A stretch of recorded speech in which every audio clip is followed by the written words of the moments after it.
Hello YouTube, just want to continue again here. It's Lisa State of the YouTube channels of Lisa State and Hitler Obsessed.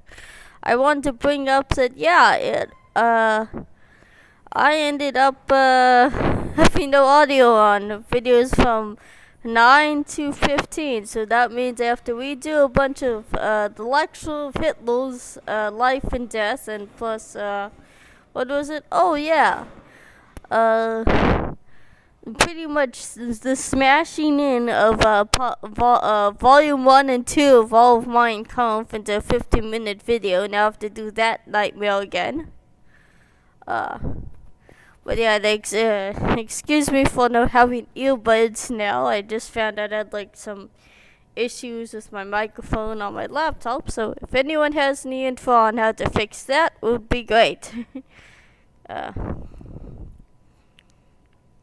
But back to what I was saying.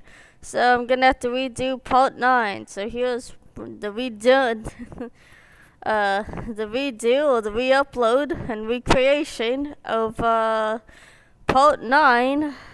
Not part 9. I think it's part 9 or part 10. More like it. Probably part 10 or part 1 of the life and death of Adolf Hitler. Now where I left off was Hitler was fighting in the battlefield of World War One, and Hitler ended up being injured. There from he had several injuries. He got the Iron Cross and the Black Wound badge there. The guy who actually gave the Iron Cross to Hitler, which was the first class one, the highest honor in Germany. You could give someone like Hitler as a Lance Corporal, so American military, that would be a private. But the guy who actually gave that to Hitler and, went through the paperwork and everything was Jewish. A little bit of an interesting fact about that. But you had,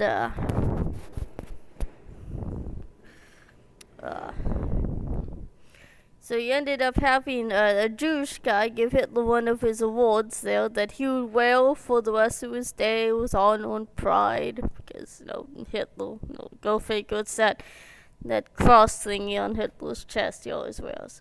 So that's one of those awards that he had. But another thing was Hitler did end up becoming injured on the battlefield. There were a couple instances where near-death experiences happened, where a couple of guys would be eating, and a shell would hit the trench where they were eating, and Hitler, before the shell hit the area where they were eating, would get up and move somewhere to go off to eat somewhere else. And Hitler ended up with surviving, and the guys would end up being blown smithereens, Another instance was Hitler would be another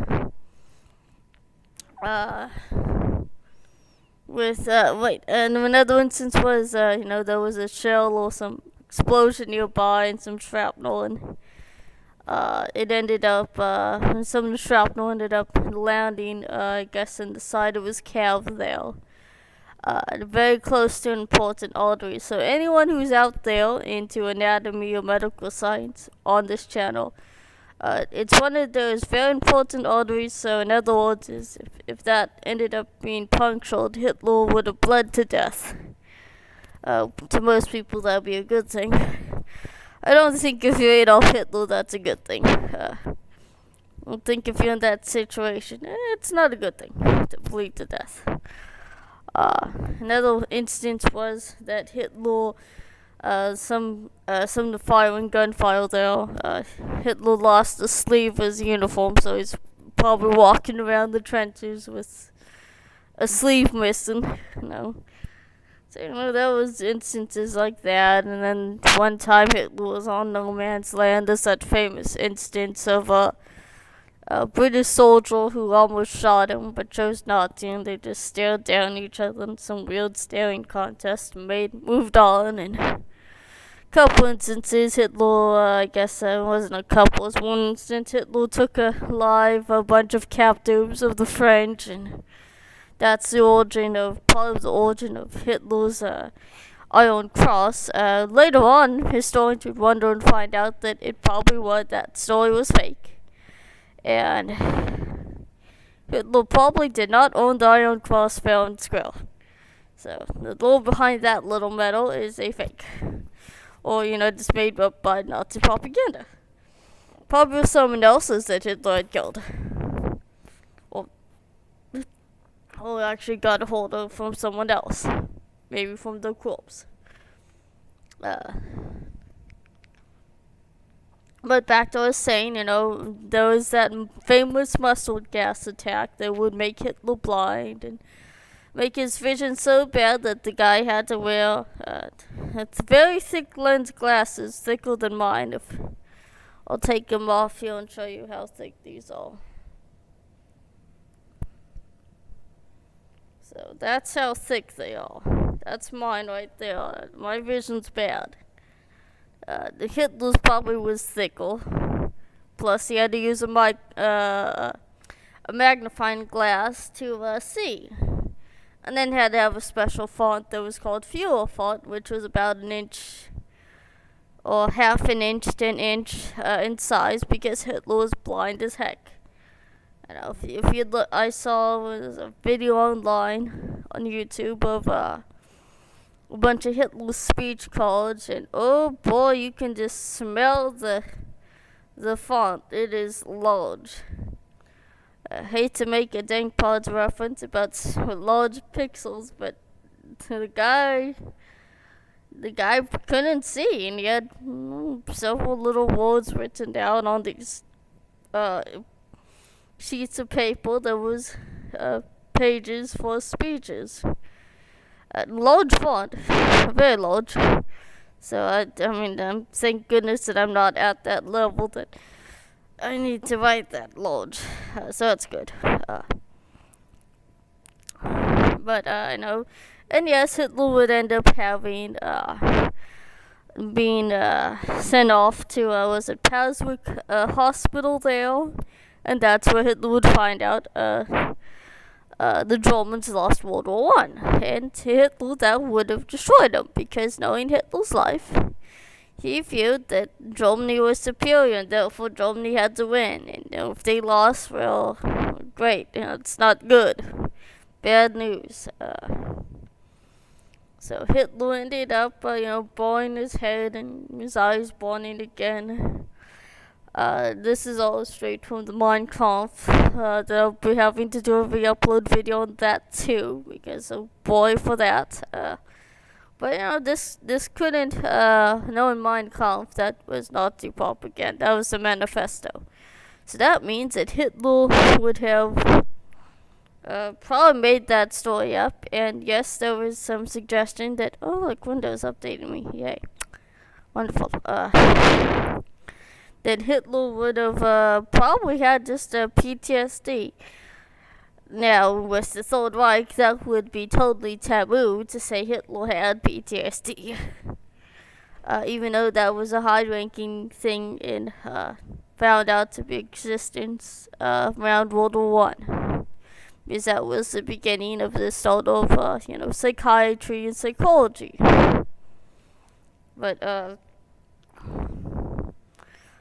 But yet again, actually, come to think of it, psychology and psychiatry found out years before that, during the American Civil War, that there could have been cases of PTSD back then. That in World War One, that would be called shell shock, but today it's called post-traumatic stress disorder. So it's called PTSD. That's the abbreviation. So though it probably went by a different name, or probably wasn't even known too much about it during the American Civil War. So it probably made a lot of historians and shrinks realize their history. We always find new stuff in history, which is good.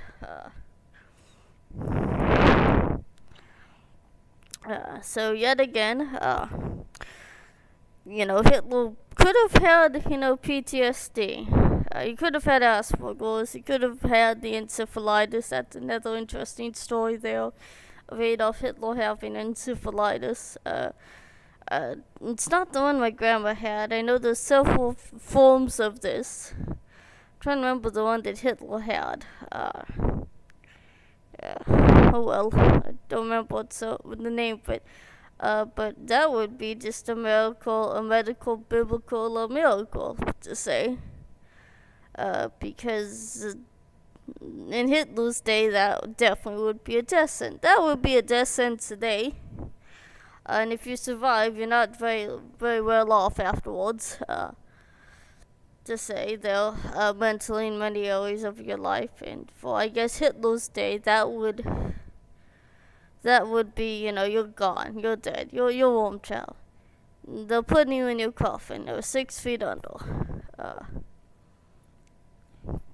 But, Hitler could have had the PTSD that he went for treatment. Now, that's a bit of a debate by some historians. So I'm going to leave off on part 9 and go on to part 10. Maybe might be 10 of 1 or 10 of 2, because I have to redo these things now.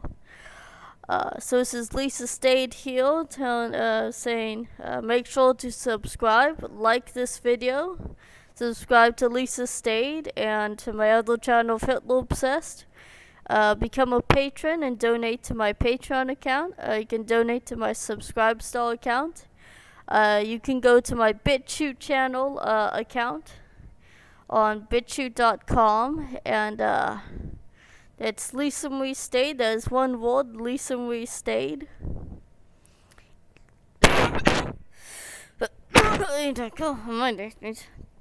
And then you can also go to my Facebook account there, and go to Lisa Stayed. Send me a friend request. You can send a friend request on Messenger or both, or leave me a comment. That's Lisa Stayed. And after we do all these videos, that's great. It's nice that everybody said, "Oh, they're so professional and stuff." I didn't know they had no audio, but they're so professional.